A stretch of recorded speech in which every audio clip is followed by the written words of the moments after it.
Guruta in Lebanon. And don't forget to subscribe, like, and share, and ring the bell for you to be updated. Gusto ko lang linawin yung post ko sa Facebook account ko about Carla Tubular. Yun lang din po is news about sa post ni Kuya Jens sa pagdala kay Carla sa hospital at na-diagnose ng urinary tract infection. Panoorin nyo kay Kuya Jens.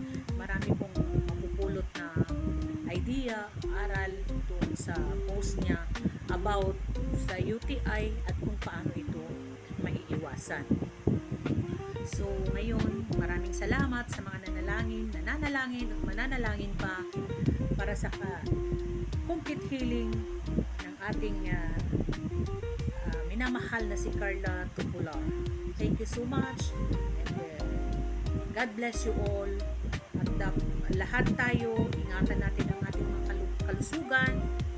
Sabi nga nila, health is wealth.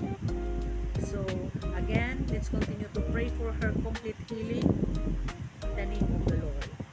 Thank you so much. And now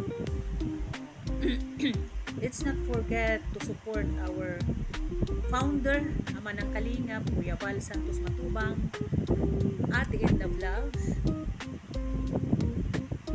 at si Kalingap Rob, at ang dalawa nating stars, Kalingap Jumar and Carla Tubular. Thank you. God bless you all. Bye-bye.